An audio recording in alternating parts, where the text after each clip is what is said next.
Well, I mentioned Creekside Nursery yesterday in one of my videos.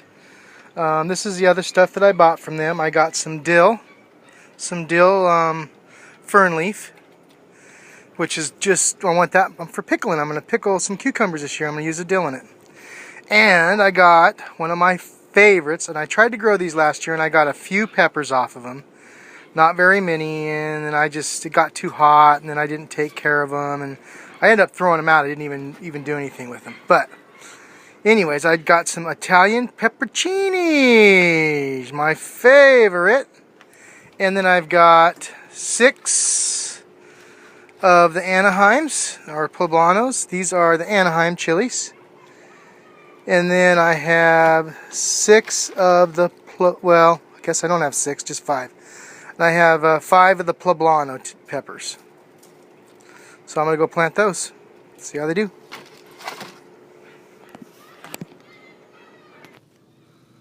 Alright, so we're going to plant some peppers. You know, I don't know any of you that garden out there have ever had the same experience I have. But I've found that when I get out in my garden, you know, people say they want to try and get away from things or whatever it may be in life, or just, you know, clear your mind some way. I have found 2 things in my lifetime that can take my mind off of everything I have to think about. And my mind is clear. And that's gardening. I get out in the garden and I start pulling weeds. Gotta pull weeds, it's just part of having a garden. You always got weeds of some sort. If you mulch a lot, you'll have less weeds. The more mulch you keep around your house, around your areas, around your beds and stuff. And I'm just learning all this myself. I've only been gardening really seriously for about 5 years. I started about 7 years ago. And I just loved it. But I'll tell you about an experience that I had one year when I was out in Palo Cedro. And I grew my first big garden.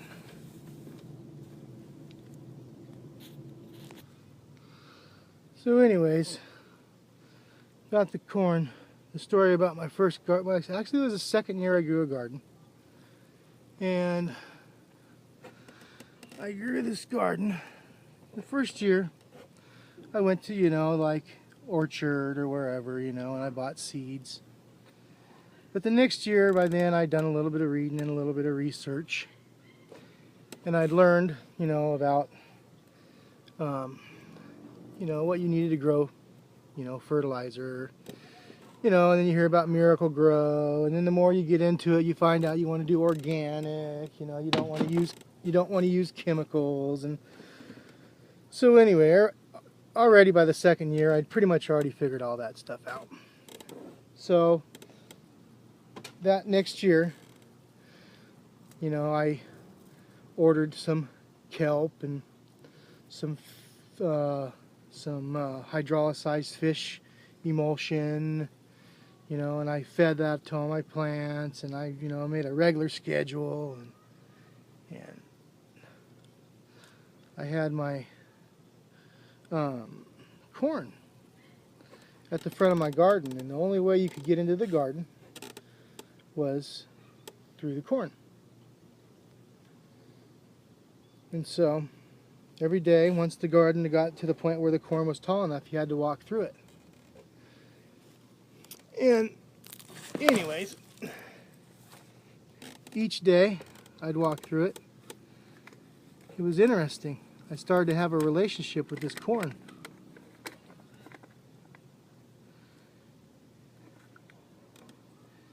And what it was that you would just talk to it. You'd find yourself talking to the corn.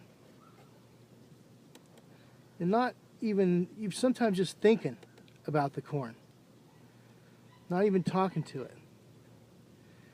And it was almost like it was even expecting me too. It was a weird feeling. Can't really explain it. But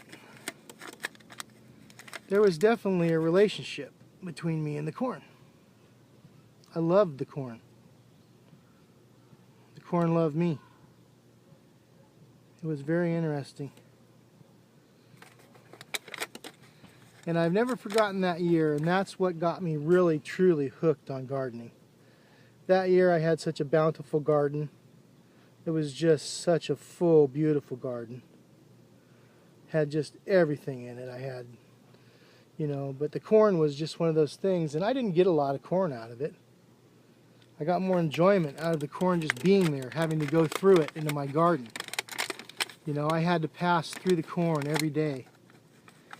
It was just really weird. And the corn was just so, I had some of the most beautiful corn I ever grew was then, that year. In fact, me and Denise actually ate some of it that year, and it was pretty good. It wasn't like the best, but because it wasn't as tender as like the stuff you get at the store, but that's all because I didn't know what I was doing, and I didn't know when to harvest it.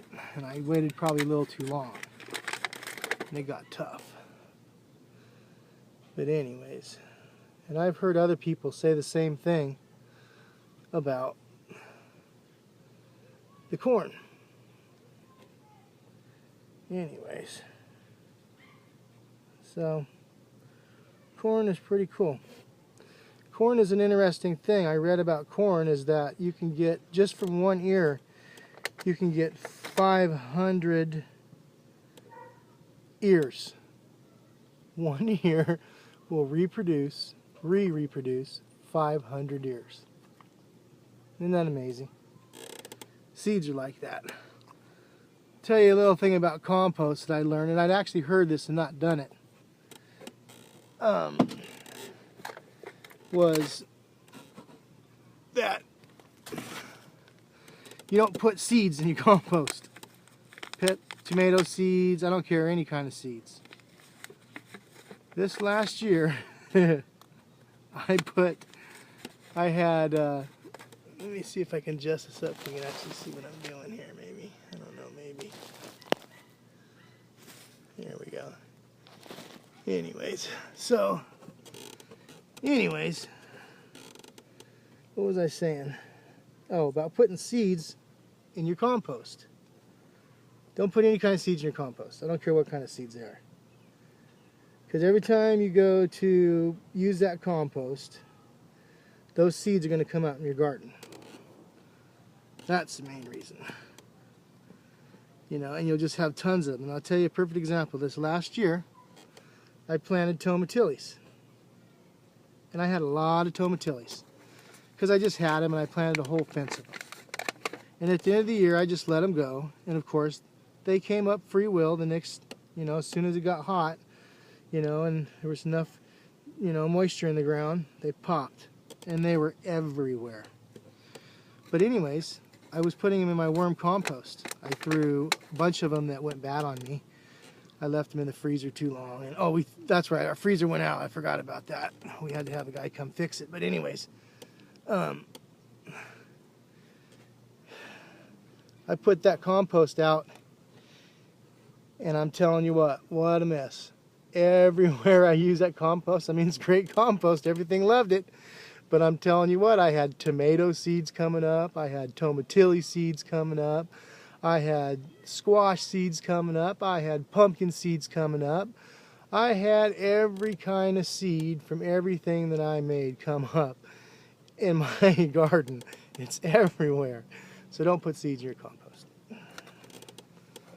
So I don't know what you can do to, you know, with the compost and the seeds, maybe separate that stuff first, but I'm just not going to put any of that stuff in my compost anymore because it just makes it tough. Now, when I do the make the tea, I'm okay with that. That's fine. I can make the tea because I'm not going to plant that stuff. I'll go throw it back in the compost again. But no. So I'm not going to do that anymore either now. So, anyways. Alright, so we just about got our peppers planted. Got one last pepper planted. These are our Anaheims. I'm probably going to plant some more of these by seed because I want a bunch of peppers this year. I'm going to freeze them and dry them and do all kinds of stuff with them. So all the peppers are transplanted. Here we go.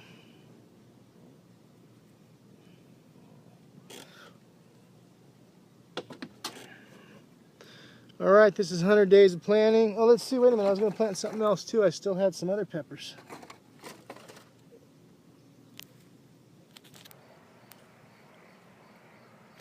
All right, so anyways, we planted the pepperoncinis. They're in. Planted the poblanos and the Anaheims. And got the water in. Onions are getting close.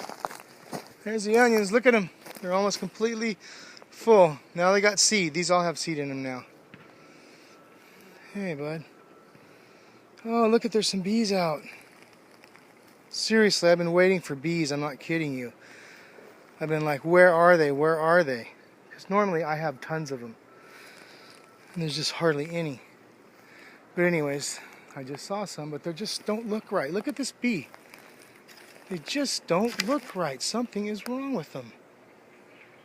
Look at that. Look at how they're just tan looking.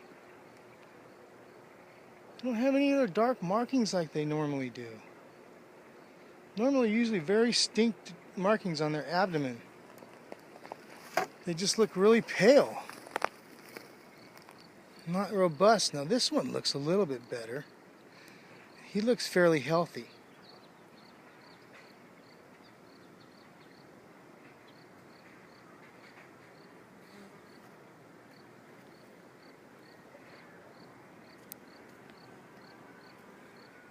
There's two of them.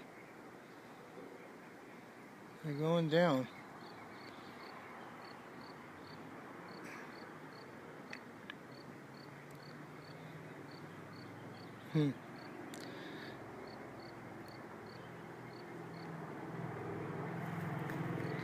These guys must have just came out from the hive. Because look, they don't have anything on their legs. They're completely cleaned off. You can see their legs. Ooh. You can see that there's no pollen on them right now yet. They just came out here to get some pollen. Huh, and they came to my onion plant. See, this is the beauty of being in the garden.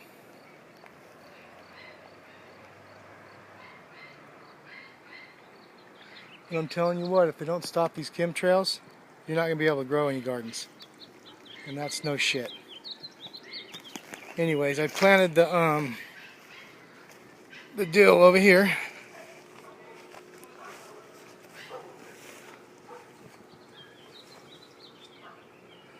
So this already had water to it, so I didn't have to do nothing but just plant it. I love that. Okay, anyways, I wanted to end by saying Creekside. I already told you I got all my bunch of my plants from them. But you know, the thing that I always looked for when I was you know, starting in like anything, whether it was in gardening or fish, when I first started doing fish. First thing you do is you try to find someone that's knowledgeable.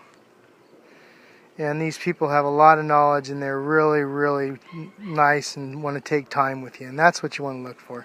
They're willing to give you the knowledge that you need and try to steer you in the right direction, you know, with whatever they sell you. So that's one thing I noticed about Ed and Mary right away. So anyways, go check them out.